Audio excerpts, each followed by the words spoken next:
Jeanne de Valois Saint-Remy was born on the 22nd of July, 1756, in Fontet, a small village in the northeast of France. She was a descendant from the royal house of Valois, as her ancestor, Count Henri de Saint-Remy, was the illegitimate son of King Henry II and Nicole de Savigny. Although she had royal blood, her family was poor.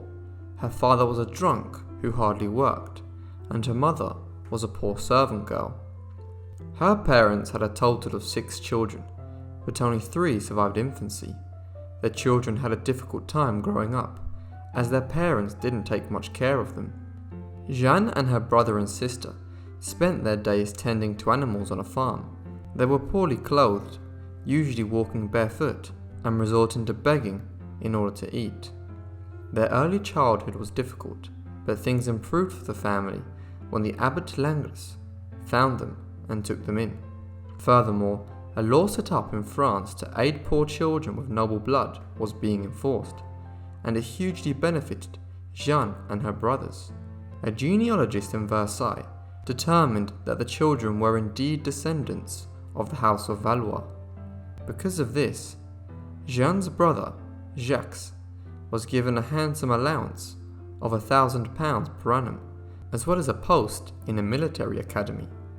Jeanne, along with her sister, attended boarding school in Passy, and they were also given a generous allowance. After finishing school, she was meant to have become a nun in Longchamps Monastery. However, she decided against it, and instead went back to her hometown of Fontet to live with the Surmont family. While there, she got close to the family and had a very special bond with the head of the family's nephew, called Nicholas. On the 6th of June, 1780, she married Marc-Antoine Nicolas de la Motte.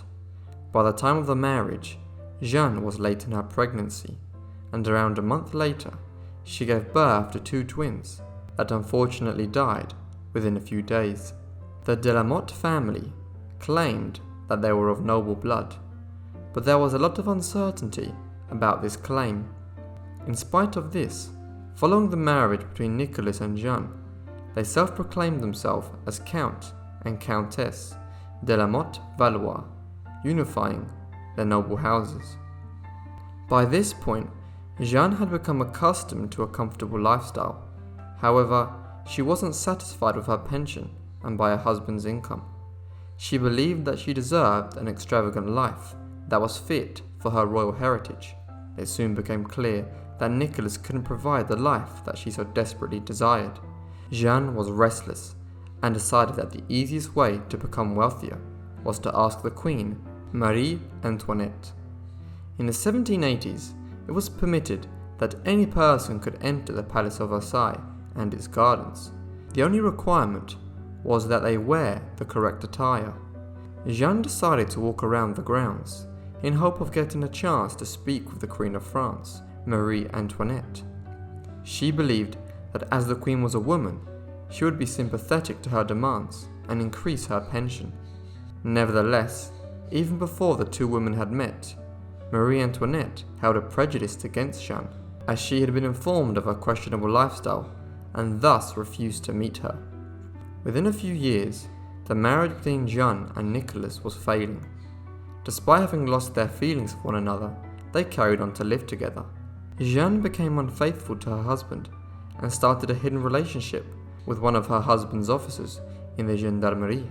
Her lover was a younger man named Reto de Villiers. The affair was temporary and came to an end when she met Cardinal Prince Louis de Rohan in 1783. She became his mistress and gained his trust. The cardinal was set on becoming one of the king's ministers, but he was disliked by the queen. This was because he had been against her marriage with Louis XVI, and because he wrote letters to the queen's mother, the Holy Roman Empress Maria Theresa, criticizing her behavior. Jeanne managed to convince the Cardinal Rohan that she was liked by the queen, and he believed her. Due to this, Cardinal Rohan decided to use Jeanne in order to get on the queen's good side. Jeanne assured the cardinal that she was putting in a good word on his behalf. With her request for a pension increase having been refused, her hopes of a more lavish lifestyle were slim. She did, however, manage to gain a bit of extra money from the cardinal, and her husband was also earning more, but not enough. Jeanne aspired to live in a princely estate and would do whatever possible to get there. It was around this time that the jeweler Charles Auguste Boehmer was trying to sell a luxurious diamond necklace. Boehmer had invested virtually all he owned to make the expensive piece of jewellery. He soon became aware that the necklace was so expensive that very few people could afford it, and he hoped that the king would buy it. In order to avoid bankruptcy, he needed to sell the item, but the queen refused the necklace. In need of more money, Jeanne started to borrow large sums of capital from the cardinal, but it wasn't enough. She came up with an ambitious plan to fraud the cardinal in order to get the life she desired. So that the plan could be a success, she asked her husband for help, as well as her ex-lover, Rétaux de Villette. Villette was crucial for the plan. He was a master forger and began to write letters that appeared to be from the queen to Jeanne. In these forged letters, the queen stated that she wanted the necklace, but that her husband was reluctant to buy it due to the economic situation in France at the time. However, in truth, the queen didn't want the necklace at all, as it had been made for somebody else that she disliked. In these letters, the queen stated that she hoped the cardinal could lend her the money for the necklace as a secret favour. Jeanne showed the letters to the cardinal, in which he was named as the queen's agent. Although the cardinal was well aware that the queen and Jeanne had never met in public, he believed that the letters were authentic. Late at night, a secret meeting between the cardinal and a decoy was arranged. A prostitute named Nicole Lagoy d'Oliva played the role as the queen due to her resemblance. During the rendezvous, the fake queen forgave the cardinal for what he had done. Seeing how everything seemed so real, the cardinal decided to buy the necklace. The jeweler was contacted and the necklace was given to Jeanne. In the cardinal's mind, Jeanne would give the necklace to the queen and he would earn his position of minister. But this wasn't the case. Jeanne wasted no time. The diamonds on the necklace were divided, and with the aid of her husband Nicholas, they began selling the diamonds in Paris and London. When the time came to pay, Jeanne de la Motte presented the cardinal's notes, but these were insufficient. Boehmer complained to the queen, who told him that she had neither ordered nor received the necklace. The cardinal was summoned to explain himself. The swindle stayed unknown for a while, but with the arrest of the cardinal, it became public knowledge. Soon after, Jeanne, Rétaux de Villette, and Nicole d'Oliva were all arrested. The king and queen had no involvement in the affair. They could have tried the swindlers in private. However, they wanted to restore their honour and reputation that had been tarnished and insisted on a public trial.